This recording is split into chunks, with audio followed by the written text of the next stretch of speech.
And, I tell my clients all the time, I say, Mr. Jones, we typically don't pass away healthy.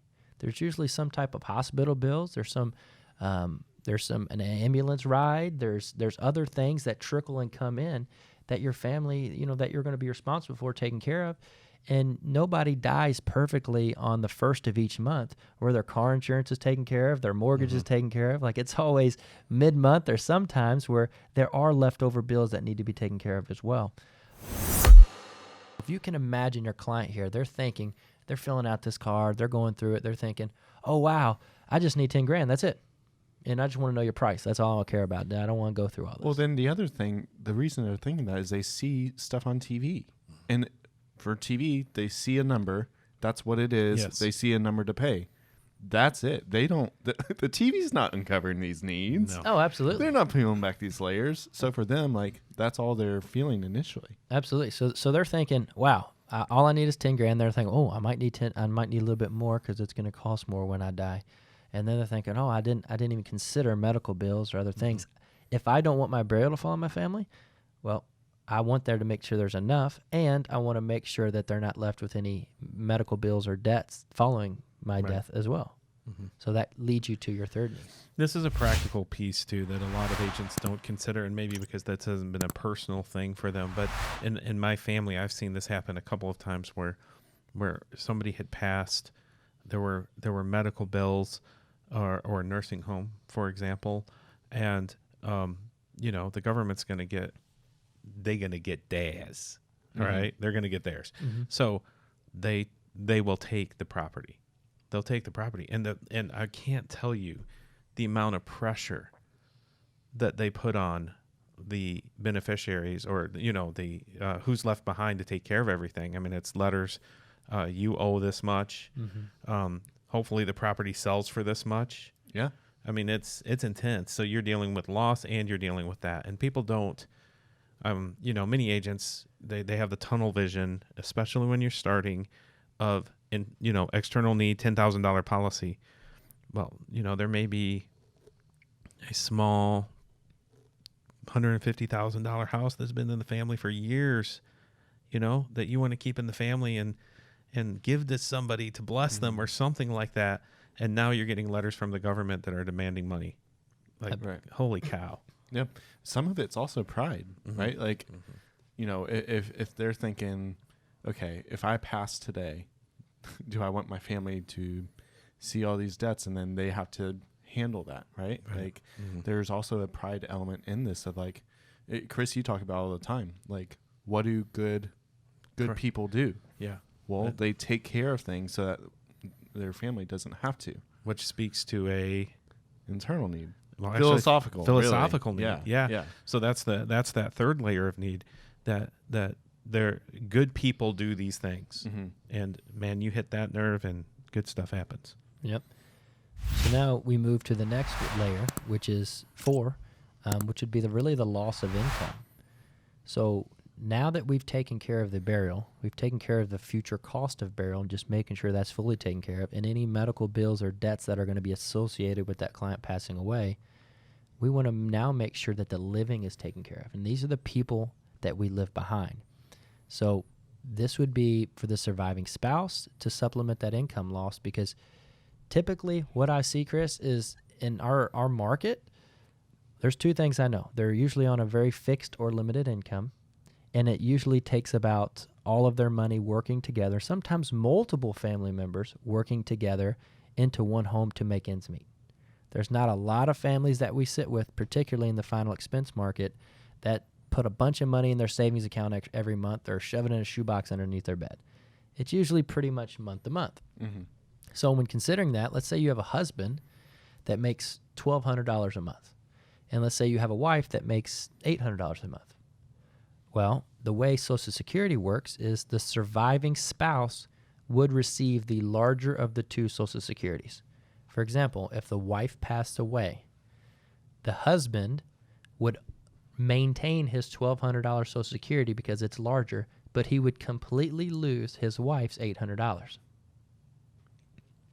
Now, if it was reversed, and let's say the husband passed away, good news, the wife would receive the $1,200 because it's larger, but again, they lose the $800. So that $800 might not seem a lot, but that $800 is $9,600 a year. $9,600 a year that makes ends meet in that household. Do you think that's important to that family? Oh, yeah. It's incredibly important. So beyond final expenses, beyond the future cost of burial, beyond medical bills and debts, if one of them passes away, they're not even. They're not even back to where they were when they were living, because now they're $9,600 a year in debt. Now, if they're, let's say, 65, how hard is it going to be for that surviving spouse to live another 2 years? That's almost 20 grand, right? Yeah. What about 5 years and they're just 70, right? The average man lives to 77. The average woman lives to about 81. So think about the loss of income over just a 5-year span, let alone a 10 or 15-year span. What's that going to do to them? What's that going to be in their environment? And if you're listening, I really want you to think about this, because this is when we talk about painting that picture and helping your clients visualize and see what is going to happen, combined with some of the really good, deep questions, again, that are in the no close presentation. This is going to help your client realize the different levels of need, that this is a whole different ball game, because you may have been with your wife for the last 40, 50 years together, and you've always been your best friends, been your soulmate, and all of a sudden you pass away, she's homeless because she can't make the monthly bills. Now, it's great. You did an awesome job because you already have a policy in place for 15 grand. I don't need anything. I'm good. I got 15. We're taken care of. That would, a lot of agents would shrug their shoulders and walk away. Yeah. A lot of agents, and Chris, I know they call you up. No, they were good. They already had coverage, right? Yes.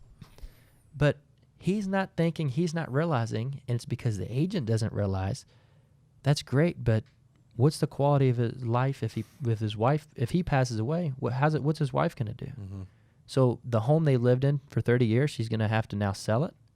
She's going to lose everything. She's got to find somewhere to live. She now only makes $1,200 a month. How's she going to live off that? Who is she going to live with? Hopefully there's kids or family members that are there, but they're going to be stuck in a situation. I don't think that's ideal for your lifelong partner. This is supposed to be your golden years. These are supposed to be your retirement. She's supposed to enjoy the rest of her life. And I don't think that's the situation. And families or agents don't think about what comes next beyond that. These are those things that we say they hit an emotional funny bone. Like, absolutely, they sense that something's off. Mm-hmm. When they read the lead, when they read final expense or mortgage protection, but they don't have the language for it at this point. And this is giving them the language. So when we ask a question like, Mr. and Mrs. Smith, do you understand how Social Security works when you pass? Mm-hmm. And it gives them a chance to answer it. We're not telling them. It gives them a chance. Most of the time they don't know. They are completely unaware of this. So it's a newsflash for them. And, back to that philosophical need. I mean, what spouse wants their spouse to go live with the kids? It goes back or to have that. to figure that out. Right. Yeah. Most of the time, their kid's going to kids take them? has Mm-hmm. kids, and they're in a financial situation trying Yeah. to make ends meet on their own. Mm-hmm. So it becomes a whole whirlwind. And then that moves us into the next level. Yes, Austin, it does go deeper than that, Man. right? So We're tearing up from this onion, dude. We You're are. peeling the layers back. And it's getting sweeter. It's well, when we're done, it's going to be a blooming onion because wow. your income will be blooming as I well. hope it's got that sauce. There, it will. It will That definitely have We're income not sauce. sponsored by Outback Steakhouse. We should but be, we though. could be. For crying out loud, They're- Outback, if you step got a family up your member. game. We have a phone They, number. they should probably check this podcast out. But then we move into the next layer of need, which would be 5, which is having some sort of emergency fund. So let's assume we have enough for burial. Let's assume we have enough for future cost of burial. Let's assume we have a little bit extra in our policy to take care of any debts or any bills that are coming associated with death. And we have a good portion, a good plan put in place to protect loss of income. Okay? Now, we're looking at some sort of emergency fund. So this is the first opportunity we're able to help our clients get ahead. Everything up, all 4 of those layers of need so far is just to put them back in the same situation that they are in right now, pre one of them passing away. this is where you're able to leave a little bit of extra money to pay off the car, right? Pay off the remaining balance of a home, to put a little bit of money in the savings accounts for a what if or an emergency. And if you don't think that is important for families to have, look at your own bank account. If you don't have money in there, you know the feeling I'm talking about. Right. If you do have money in there, you know the feeling I'm talking about, because that's why you have money in there, right? Because the unknown happens. Crap happens. As soon as you pay off your car, something goes wrong with it. I mean, it's just, that's the way it is. If nothing ever went wrong, there would be no such have to thing build as a a chicken savings account. coop. You got to build Oh a my chicken coop, gosh. and then You put then there's drywall in it this Hots, week, right? And then on the flat screen TV. You said you hung drywall for the I first hung time drywall. in your chicken It's coop not for the chicken coop. with recessed lighting. Chris, you are taking us so far off. Sorry, He's good at that. just So edit that. this is the little bit of nest egg for your spouse I see or what the you did there. family members to be able to go You didn't even ahead. catch it. Go ahead. What's going on? We You were said talking about nest chickens. egg. You said nest egg. It was perfect. It was a perfect segue. You Good like job. that? I loved it, man. Let's go ahead. Keep going. You sure? Yes. You're so off track. Keep going. You're good. You sure? You got it. Oh. All right, perfect. So again, it's that little bit of nest egg for you, Chris, to be able to have that money set aside for there, and to be able to pay for any of those unexpected needs, or anything going on. And then it leads us to our very last need, Okay. which is leaving a legacy for the family. So after all those other needs are taken care of, now you can set aside money for the kids, for the grandkids. You could put a policy in place to leave all 10 of your grandkids $1,000 each, or $5,000 each, or all 3 of them $10,000 each. Whatever you want to leave as a gift. It could be to a church. It could be to a child, a grandchild, an organization, a fundraiser. It's really, then you're able to give back. Yeah, That's great. The amount that this hits into that philosophical of like, what do good parents, what do great parents, what do good grandparents, what do great grandparents do? When you think about this word legacy, how are people going to remember you, right? How is your name going to continue on? Is it going to be, man, Daddy passed and it really our family didn't know what to do. We had to figure out some finances. We're still trying to recover that, and he wouldn't have wanted it to be this way, or is it? Daddy passed, but he took care of us. He's still watching out for us. Yeah. My kid is going to go to college because Daddy was thinking of us. Yeah. Right? Like, do you hear the difference? Like, Mhm. that is what we're talking about. These layers of need. This leaving a legacy. Short version of this. I was in Louisiana riding with an agent, and sat down with this guy lifting a trailer on his sister's property, and we sat on his sister's porch and talked with him, and this chicken kept coming on the property. He's like, I'm gonna shoot that chicken. Picked up a handgun that was laying there, bam, right on the porch. My ears were He ringing. shot the chicken? Shot at the Oh chicken. my He gosh. missed it. He missed it. Like, wow, this is wild, right? And we're sitting with him. He He's- has chickens, right? I know. I'm sorry. I didn't even want to tell that part of the Sorry, story, Austin. but Hilarious. we're having this conversation, and he's, he has a policy. He's had it for a while. He's not even sure why he sent it in. I'm just letting the agent kind of run. It's quiet.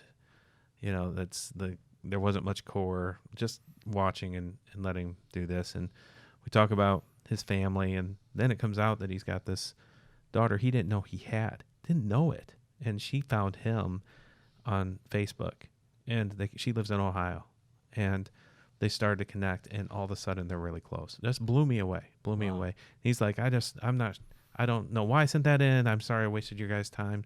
But I tell you what, I do some cartoons, and he wanted to show us this cartoons, and he pulls out this book, and we're looking through his cartoons, and we went to his trailer because we were sitting on his sister's porch, and I said, "Now, is that your daughter you visited with?" He said, "Yeah." And I said, "Mr. Smith, you missed a lot of time with her, didn't you?" And he said, "Yeah." And I said, "I'm guessing as a dad, you haven't had very many times to do something special for her, have you?" And he said, "No. Have you ever considered that it could be possible that you could do something special to say, I love you one last time?" He said, "What are you talking about?" And I talked to him about the policy. It's like, sign me up. That's what he said. Wow. Sign me up. And that was, I got chills. yeah, dude, it was a powerful sit. It was a great moment. And he was so excited when we left. But it is that moment of looking past. I wasn't going to sell him. We weren't going to sell him a burial policy. No. And so what you like, the cool thing is in your mind, you understand and you're going through this checklist of need. Correct. And you're never quitting because you're going all the way down to it. And you're able to stop and you're able to find the need in the last layer there, which is really legacy. And the whole goal here is we have to help the client or our prospective client to paint that picture of their family, of their need. And we're only able to do that if we see it as agents. We can't think, oh, well, there's only burial cost and inflation cost, right? They're never going to see beyond that. They're never going to understand the effects of the loss of income. They're not going to understand the effects of bills or medical bills or having a little bit of savings account, emergency fund, or even leaving a legacy for the family. They don't even know its options. And it'll never trigger that emotional, that internal need that you hit there. You hit them right on their emotional funny bone, as you like to say, and to really help them and benefit them. Correct. So, like, one thing, I do this with pretty much everybody that goes through our final expense training. Hey, thanks for watching this video. For more unbelievable content from the Life Insurance Academy podcast, subscribe now, and you can go watch your next video right here. Do it now. See you on the next video.